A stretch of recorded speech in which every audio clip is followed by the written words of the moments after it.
And gentlemen, let me invite His Excellency John Mahama, President of the Republic of Ghana.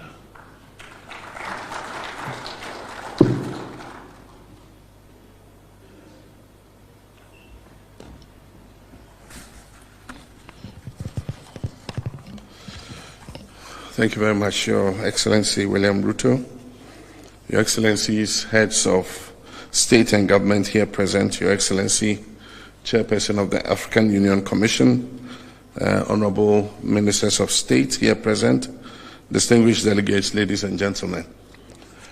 It gives me great pleasure and honor to join you on this august occasion where we gather to interrogate a very important issue, such as the journey of the African Union towards the attainment of its revised objective, the Agenda 2063, having attained the initial aim of our founding fathers, which is liberation from colonial rule.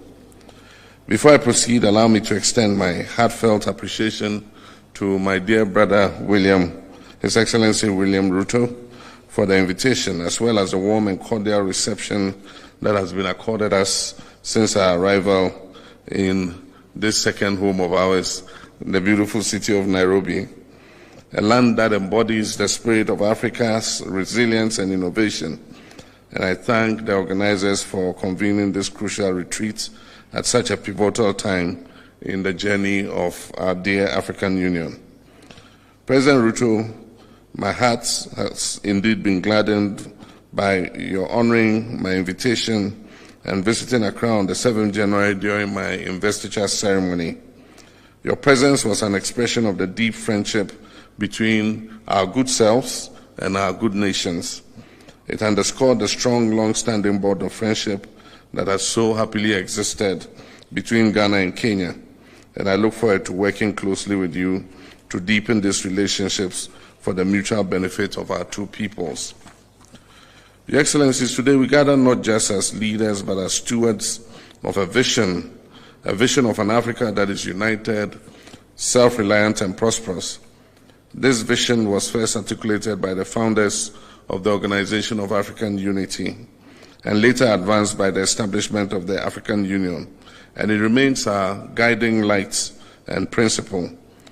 Yet as we stand at the crossroads of opportunity and challenge, we must critically reflect on our progress and recalibrate our strategies to meet the evolving needs of our continent. The reform agenda of the African Union is a bold and necessary initiative aimed at transforming our continental body into a more efficient, financially independent, and effective institution. The African Union, as our collective institution, has achieved remarkable milestones in its journey, and that is from spearheading the African Continental Free Trade Area to advancing peace and security through initiatives such as the African Union Mission in Somalia, AMISOM, and the African Peace and Security Architecture, APSA. The AU has demonstrated its potential as a unifying force. However, the challenges we face today demand more than just incremental progress. They require some bold and transformative reforms.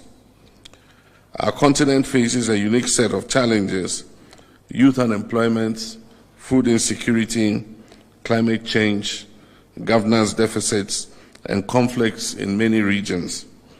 At the same time, we're witnessing global shifts that necessitate a reimagining of Africa's place in the world. The African Union must evolve to become more agile, efficient, and impactful in addressing these new challenges. The AU must streamline its decision-making processes to ensure that they are timely and results-oriented. Bureaucratic inefficiencies undermine the confidence of our citizens and international partners, and overlapping mandates which hinder effective decision-making. By streamlining the AU commissions, clarifying roles, and eliminating redundancies, we can establish a more agile organization that is better equipped to address the evolving needs of our continent. Efficiency must be the guiding principle in how we conduct our affairs, ensuring that our policies and programs translate into real change for our people. We must adopt mechanisms that prioritize accountability, transparency, and value for money, ensuring that every resource is maximized for the benefit of the African people. Your Excellencies, one of the fundamental pillars of reform is AU's financial autonomy. The over-reliance on external partners for funding compromises the organization's independence and ability to set its own agenda. The implementation of the Kigali decision on financing the Union must be expedited. A self-reliant African Union is not just a vision we have, it is an imperative to achieve. Your Excellencies, without peace there can be no development. The AU must strengthen its capacity to prevent, mediate, and resolve conflicts. This includes adequately resourcing the African Standby Force and leveraging partnerships to address emergency threats such as terrorism, cybercrime, and climate-induced displacements. Indeed, this is very important for us, especially in West Africa, considering the challenge we face from terrorism. Africa's future lies in its youth. Over 60% of our population is under the age of 25, and yet their voices are largely absent in policymaking. We must institutionalize frameworks that empower our young people and our women to lead at all levels of governance. And I'm happy to report that in the last election, for the first time in Ghana's history, we elected a woman as our vice president. The energy of our youth, creativity, and vision are the drivers of the Africa that we all seek to build. The African Continental Free Trade Area has set the foundation for a single African market, but much work remains to be done. We must address the barriers to trade, we must harmonize regulatory framework, and invest in infrastructure to unlock the potential of intra-African trade.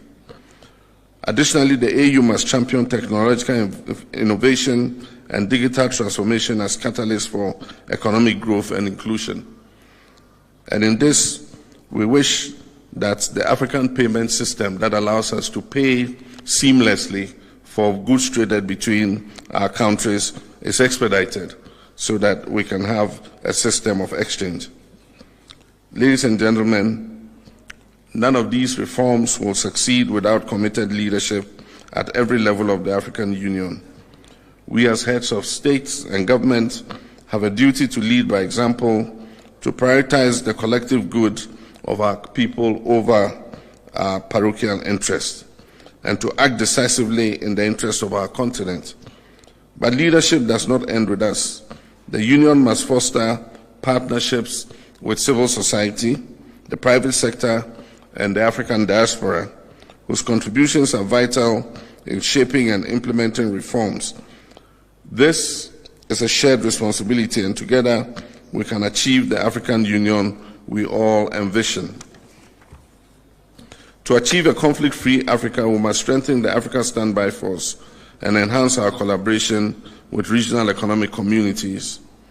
A well-coordinated and responsive security mechanism will allow us to address conflicts swiftly without over-reliance on external actors.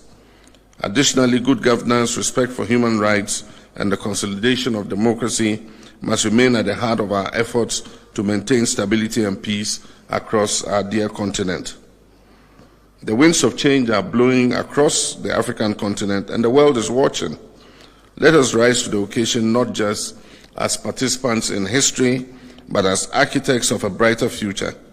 Together we can and will shape a stronger, more resilient, and more united Africa. This retreat presents an opportunity for candid dialogue and bold action. Let us approach our discussions with open minds and a shared commitment to progress. The reforms we champion here are not merely procedural. They are about the future of our people, the realization of Agenda 2063, and Africa's rightful place on the global stage. Let us leave here united in our resolve to build an African Union that truly reflects the aspiration of the African people, a union that is capable of meeting the challenges of today and the opportunities of tomorrow. In closing, I wish to reiterate Ghana's strong commitment to strengthening ties with Kenya and all other African nations in the spirit of Pan-Africanism and mutual progress. The long-standing board of cooperation between Ghana and Kenya continues to flourish, and I'm confident that our collaboration will yield even greater benefits for our two peoples. Together we can build an Africa that is resilient, prosperous, and united in its pursuit of sustainable development and lasting peace. Your Excellencies, ladies and gentlemen, I thank you all for your attention, and I look forward to a fruitful deliberation. Asanteni sana.